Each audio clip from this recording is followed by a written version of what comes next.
Each week, we take a moment, sit down, and talk about things going on at the road in what we call the Road Detour. Hey, welcome to the Road Detour. And we have been sitting here for the last 15, 20 minutes talking about preaching and fathering and all kinds of stuff that's just part of our lives. But Don, I have a question for Matthew. We'll bounce around for a little bit. If you could have any voice as a communicator, right, that when you open your mouth, Adrian is who you'd choose? Yeah. There's a number. You get a couple of choices. I love Sam Elliott's voice. I don't know if it works as a preacher. Maybe we could try that. Do some AI. Take one of our sermons and put Sam Elliott's voice on it and see what it sounds like. I love it. Let's do that. There's certain, and I don't know if maybe it's just comfort, right? So the preachers that I listened to growing up, that I loved the way they communicated. Charles Stanley, Adrian Rod, Charles Swindoll. Right. If I heard their voice now, I would recognize it automatically. And it brings comfort to me. And I think the way that, specifically Adrian, who was just a wordsmith in general. So I'm going to clarify my question now. Okay. It can't be somebody who's a pastor. Oh, God. Who could it be?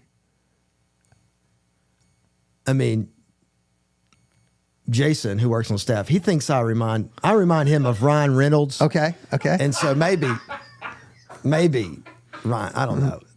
I'm teasing. I like Morgan. I like Morgan Freeman. That's another AI. Turn one of Matthew's sermons into Morgan Freeman. Who would you want it to be? Andy Dufresne. Andy Dufresne. That's funny.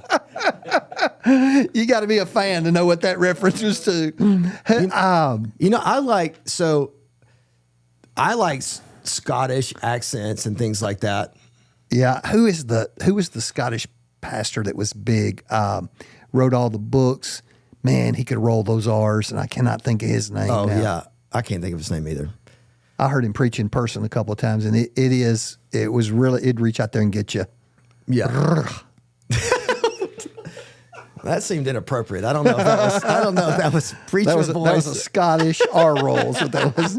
I don't know what. I don't know what that was. So, but yeah, I think that there's some people that have commanding voices. I don't know if I've ever thought of like whose voice I would really want, but I don't think I have a commanding voice. There's people that have commanding voices. I think there is tonal quality to some people's voice that when you hear it, you turn your head.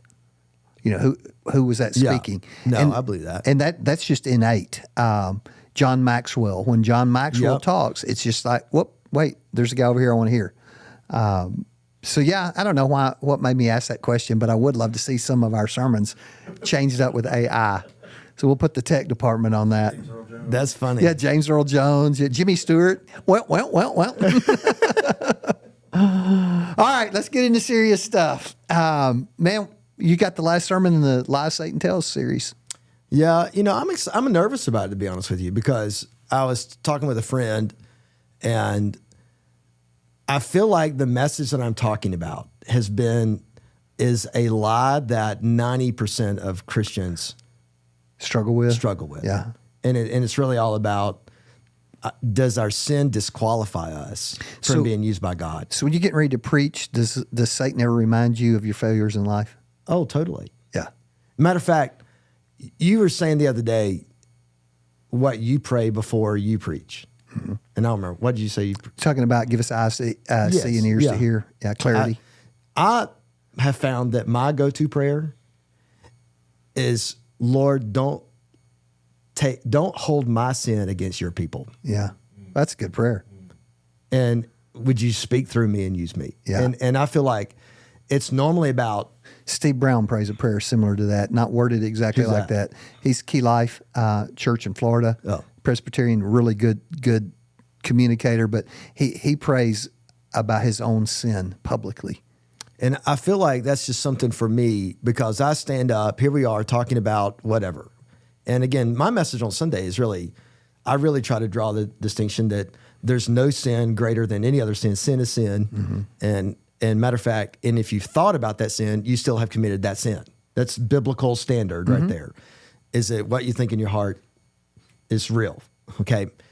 And I just think that for people in general, like that's not a typical mindset, is that sin is sin.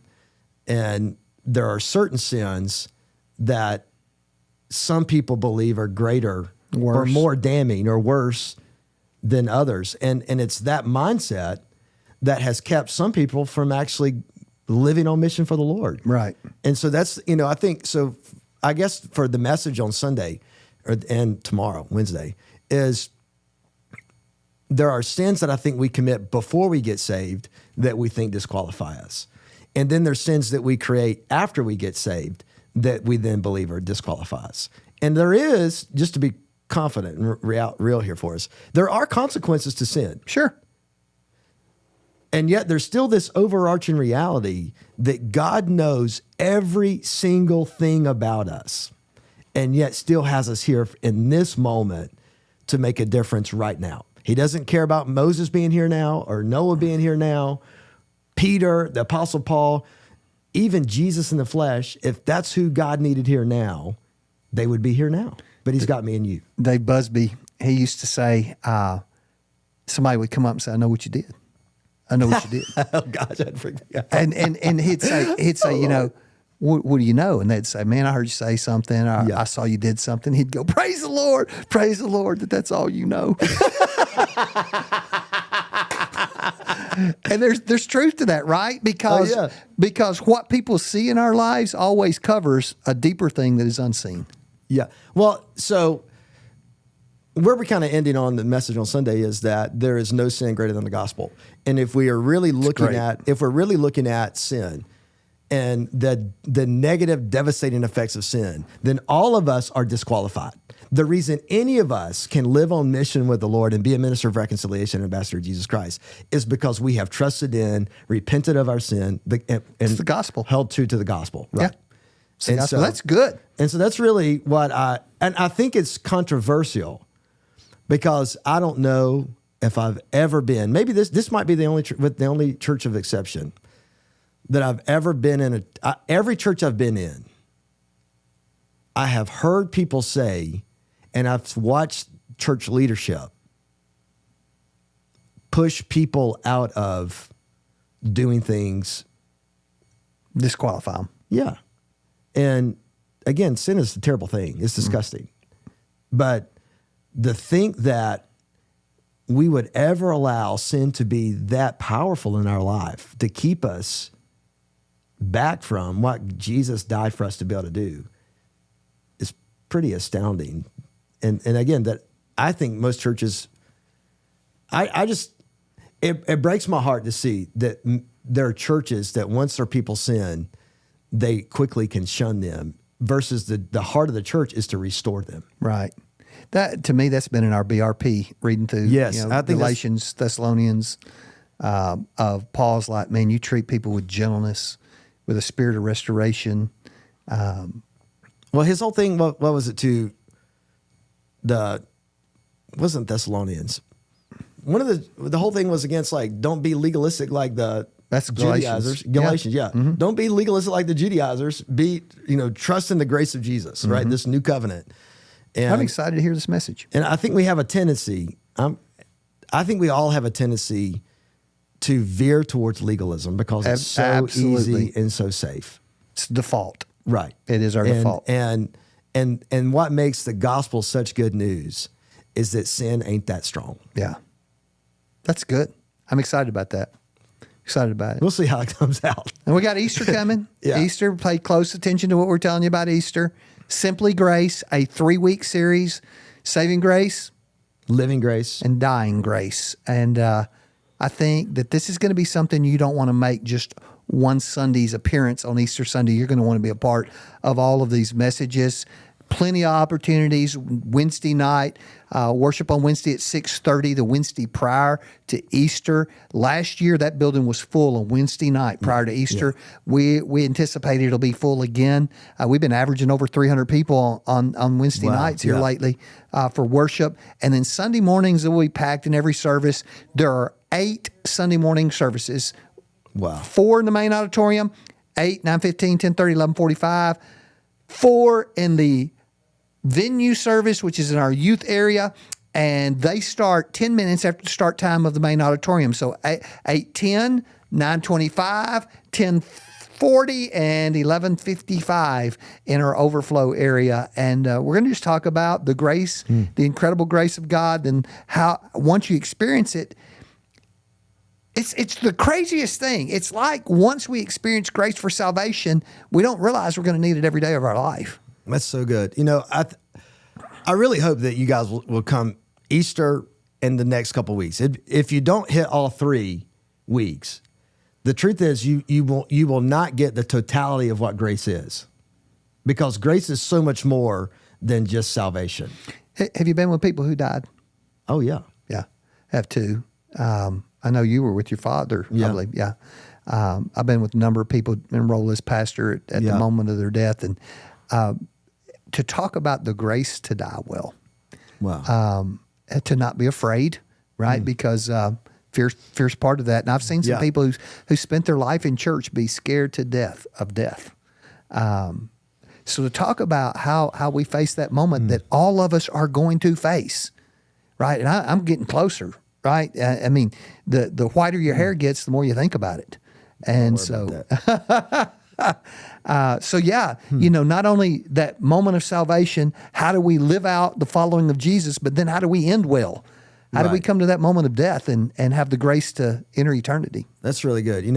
I just, as we're talking, I'm thinking about my dad. My dad, it's interesting. He wasn't scared to die, but he was so fearful that my kids wouldn't remember him. Yeah. That's Legacy. what he was. That's what kept him back from just legacy. Yeah. And we talked about that not too long ago. How many years after you passed are you forgotten? And I forget, was it 60?